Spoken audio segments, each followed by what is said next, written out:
Spelunking attracts those seeking untouched wilderness beneath our feet. But for these 5 individuals, curiosity became fatal. Emergency services respond to over 150 cave incidents annually in the US alone. Roughly 15% end in death, from a birthday celebration that ventured into flooded passages, party hats floating in murky water as panic set in, to experienced guides who underestimated unstable ceiling formations, rocks crashing down in the beam of their headlamps, to urban explorers who treated sacred burial caves like playground equipment. But first, the influencer who live-streamed his descent into a system marked "Danger, Do Not Enter." These weren't freak cave-ins, they were human arrogance meeting geological reality. In 2023, Jake Morrison was determined to grow his social media, following through increasingly dangerous stunts. The 24-year-old adventure content creator had amassed 500,000 followers by pushing boundaries, but his final expedition would prove fatal. Morrison chose the notorious Devil's Throat cave system in Tennessee despite numerous warning signs explicitly prohibiting entry. Morrison's livestream began with his trademark bravado. "What's up, adventure family? Today, I'm going to show you why these so-called danger caves aren't that serious." He panned his camera across multiple warning signs, even zooming in on one that read, "Extreme danger, multiple fatalities, do not enter." Before laughing it off, "These signs are just liability protection, guys. Trust me, I know what I'm doing." What Morrison didn't know was how quickly the cave system descended or how rapidly temperatures would drop. As he ventured deeper, his followers watched in real time as his confidence began wavering. Around 200 feet below the surface, his signal deteriorated. "Getting a bit sketchy down here, guys, but we push through, right? If I lose connection, don't worry, I'll be back online soon." The livestream cut out moments later. Morrison, now completely alone without backup communication, continued deeper into the system. His followers, initially unconcerned, began to worry after hours passed without updates. Several contacted authorities, who initiated a search operation. Rescue teams found Morrison's body 3 days later in a narrow passage barely wide enough for his shoulders. His phone was still recording, capturing his final hours as hypothermia set in. The autopsy confirmed death by hypothermia and dehydration. Most disturbing was his final recording, where a visibly shivering Morrison admitted, maybe all those safety protocols weren't an overreaction after all. The Henderson family had a tradition of celebrating patriarch George Henderson's birthday with outdoor adventures. For his 65th, they decided on an expedition into Mammoth Cave's restricted wild cave area, a section requiring special permits and professional guides. Despite these requirements, the family of 8 proceeded without authorization, ignoring posted weather warnings about potential flash flooding in the area. "It's just a little rain," George's son was recorded saying at the cave entrance. "Dad's birthday only comes once a year, and we've been looking forward to this for months." The family brought party decorations, alcohol, and even a small portable speaker system into the cave system. 2 hours into their exploration, what began as a little rain transformed into a deluge above ground. The water rapidly infiltrated the cave system through various channels, quickly flooding lower passages. 3 family members, George's brother, sister-in-law, and youngest grandson, became separated from the main group and drowned in the rapidly rising waters. Rescue teams described a haunting scene, birthday hats and streamers floating in muddy water throughout the passages. Survivors recounted hearing screams echoing through the chambers as the water rose. "The echoes made it impossible to tell where the screams were coming from," said George's eldest son during the investigation. "We kept running towards sounds only to find empty passages filling with water."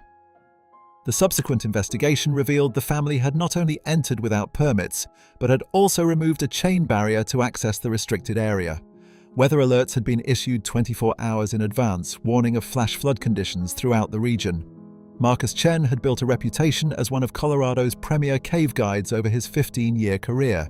His tours were consistently rated the highest, known for providing exclusive access to sections of caves that other guides avoided. What customers didn't realize was that Chen regularly ignored safety protocols to deliver these premium experiences. In spring 2024, Chen led a group of 6 tourists into a limestone cave system that had recently been flagged for ceiling instability by geological surveys. 3 separate warnings had been issued to all registered guides, explicitly prohibiting access to certain chambers until stabilization work could be completed.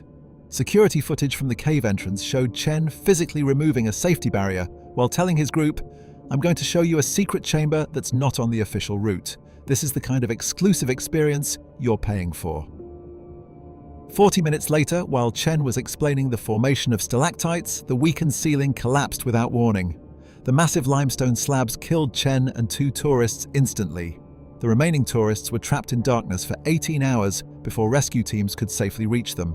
"He told us he had special permission to enter this area," one survivor testified.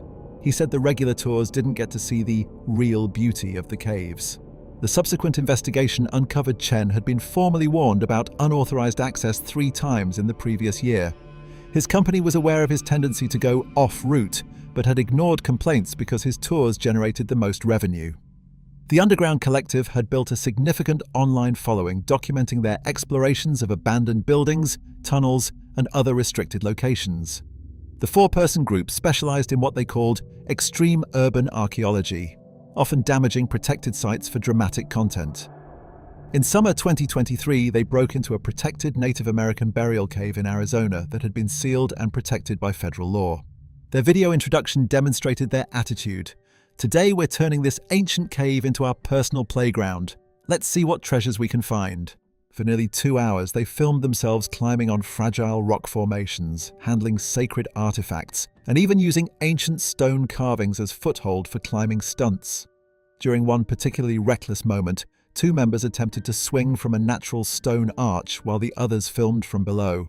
The weight and vibration caused the unstable floor to collapse, sending both members plummeting 80 feet into a previously unknown lower chamber. Recovery efforts were complicated by the remote location and the need for tribal authorities to grant special access for body recovery, a process that took nearly a week due to the site's sacred status. The surviving members faced federal charges for desecration of protected cultural sites, unauthorized entry, and destruction of archaeological artifacts. Tribal representatives described finding ancient pottery shattered where the group had used it as props, and irreplaceable burial items disturbed or damaged for thumbnail-worthy shots. Dr. Sarah Williams had dedicated her 20-year career to cave research, publishing dozens of papers on limestone formations and subterranean ecosystems. Her expertise made her overconfidence all the more dangerous when she led a 3-person geological survey team into a newly discovered cave system in Kentucky in 2024. Colleagues described Williams as brilliant but increasingly dismissive of safety protocols. She would say things like, "Those rules are for tourists and amateurs, not scientists who understand the environment," one former team member recounted. Before descending into the new system, Williams made the fatal decision to remove gas monitoring equipment from their packs. "This adds 8 pounds to each kit," she told her team in a recorded briefing. "We're professionals. We can smell hydrogen sulfide long before it reaches dangerous levels." This dangerous misconception cost all 3 researchers their lives. 2 hours into their expedition, the team encountered a pocket of odorless hydrogen sulfide gas. Without monitoring equipment, they had no warning before collapsing. Their bodies were discovered by a backup team 6 hours later, still holding their research equipment. The investigation revealed Williams had removed the gas detectors despite explicit warnings in her own research notes about potential gas pockets in the system. Previous colleagues reported a pattern of cutting safety corners to expedite research or reduce equipment weight. Her final field notes recovered from her water-resistant notebook showed a chilling awareness. Possible H2S risk in lower chambers. Proceed quickly through narrow sections if encountered. What connects these 5 tragedies isn't just caves, it's human psychology. Statistics show that 82% of cave-related deaths involve clear warning signs that were ignored. Even more troubling, experienced cavers account for nearly 40% of fatalities, suggesting expertise often breeds dangerous overconfidence. As one cave rescue specialist put it, "The most dangerous thing you can bring into a cave isn't faulty equipment. It's an attitude that the rules don't apply to you." For the families left behind, these preventable deaths represent enormous loss and lingering questions. George Henderson's surviving family members have become cave safety advocates. The parents of Jake Morrison's now use his final footage in safety presentations at schools. If there's one lesson these tragedies teach, it's that nature deserves respect regardless of your experience, social media followers, or research deadlines. The caves don't discriminate. They respond only to respect and proper preparation. No photo, video, or exclusive experience is worth your life.